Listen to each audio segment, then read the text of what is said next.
各位朋友，今日又同大家講一講任劍輝任姐嘅故事喎。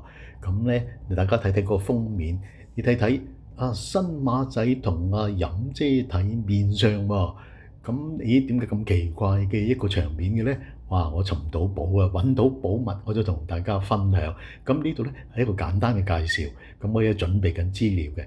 咁新馬仔同任姐睇完面相之後，任姐點講啊？任姐話似乎喺度點紅點綠喎。哇！呢度咧好精彩嘅，點解咧？因為咧新馬仔咧就用唱男音，就同任姐喺度睇面相，話講得好清楚，講得好吸引人嘅喎。比起尹光唱咩上士大隻西啊，哇，仲勝過好多倍。咁所以咧一定要俾大家聽。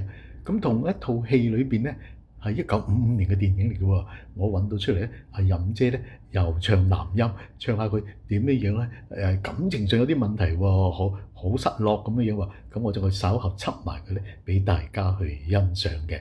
咁大家咧就留意住我呢個頻道上呢一條片。咁另外咧，我想做一件事好簡單嘅，因為咧我先前咧就放咗一條片，就關於任白佢哋喺呢個錄製呢個帝女花嘅時候咧。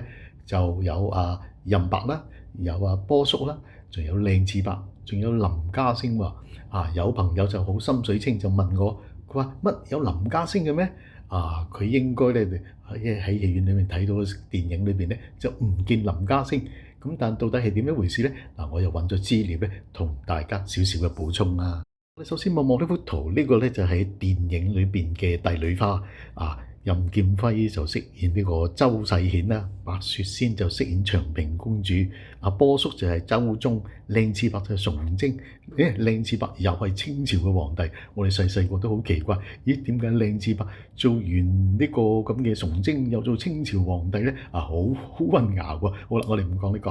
咁咧，另外一個咧就係蘇少棠啦。就係飾演個周寶麟，即係周忠個仔喎。咁仲有任冰兒咧，就係周瑞蘭，就係周忠嘅女兒。好，我哋轉過去咧，又睇睇另外嘅資料啦。呢幅圖大家睇到啦。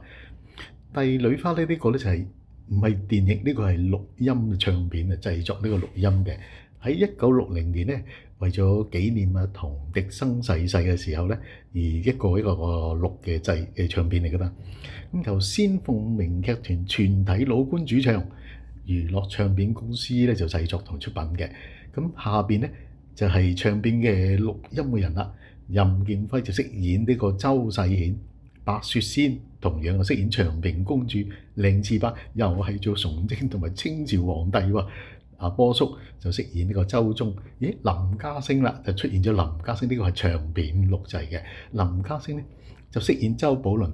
任冰兒咧同樣咧就飾演周瑞蘭啦。好啦，咁我哋睇咗兩個片之後，我哋就知道啦，原來錄製唱片嘅時候嗰個係林家聲，而電影裏邊咧呢個係蘇少棠喎。咁我相信呢度咧可以解答咗呢位朋友嘅疑問，亦都俾大家睇到唱片同電影嘅錄製係有分別嘅。好，留意住我呢個頻道啊，跟住咧好快手我就會推出剛才我所講嘅片，就係新馬仔同任姐睇面相，我覺得非常之精彩，好期待同大家分享。好多謝各位。